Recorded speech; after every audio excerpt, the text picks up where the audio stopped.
Sean Cathy from HM 502. So today we will tackle about the reorder point or ROP and the IOQ, the economic order quality. So first, we will tackle about the reorder point. Example, if the company's expected delays is usage is 100 bottles of wine, the anticipated delivery is 6 to 10 days. When will the company place the order, the reorder point? So question. So, darang formula. Usage. Pangitaan na to ang usage. Ang usage is morning 100 bottles. Times the lead time. Ang lead time niya morning ang 6 to 10 days. And then, plus 100 bottles. Morning safety stock ha. 50 safety stock. Plus 100 bottles per day times 4. So, asa man yung nakita ang 4? Nana siya sa 6 to 10. Like this. 6 man nag-una. So, mag-7 yung ka first. 7, 8, 9, 10. 1 ang 4. So, let's proceed to calculating. So, iuna na siya. 100 times 6 equals to 600. Tapos, 100 times 4 is 400. So, muna niya, ato na niya siya i-add. 600 plus 400 is 1,000. So, place of order.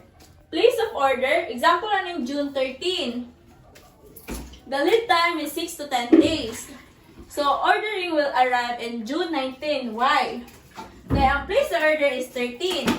13, 14, 15, 16, 17, 18, 19. 6 days. Muna siya ang June 19 ang 6 days minimum order of the lead time. So, ang safety stock orders is June 19 or 23. Kay 6 to 10 days man. So, next, we will proceed to economic order quality or IOQ. So first, we will determine the following. A is IOQ, B is number of orders per year, C is total ordering cost per year, D, average inventory, E is total and carrying cost per year, F is total cost. So first, we will identify our example. So number of the jars honey required annually, 10,000. Cost of placing an orders is 10 pesos. Annually carrying cost per year jar of inventory is 0.80. So, ato i-kuha ng first, ang IOQ. Formula. 2. Even na siya ang 2. O is mauni siya ang order cost. Ang N is mauni number of annually. So, dire. Ang 2 is given. 10, mauni ang ordering cost, 10 pesos. Tapos, ang N is ang 10,000 jars is mauni ang number of annually. Divide by 0.80 pesos.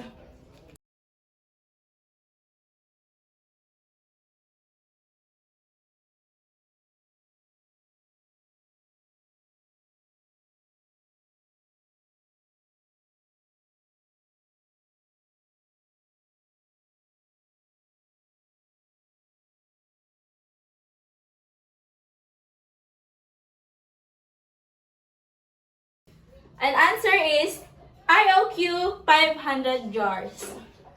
So next is B, number of ordering per year or NO. So formula, N divide IOQ. So here, ang N is morning the ordering annually 10,000 jars. Yang IOQ, morning answer sa ganina sa IOQ 500 jars. So gi-divide, ang answer is 20 orders. C is total ordering cost per year or TOC. This is the formula. So, NO times ordering cost. 20 orders, money, times ordering cost. 10. Answer is 200 pesos. D. Average inventory o EI. EOQ divide 2. Given ang 2, okay? So, 500 jars divide 2. Answer is 250 jars.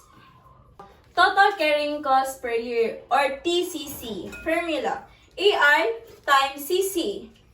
So, 250 jars. Maning EI. Ito nakuha ganina. Times 0.80 or carrying cost. Times. So, ang answer is 200 pesos. So, next is F. Total cost or TC. Formula. TOC plus TCC.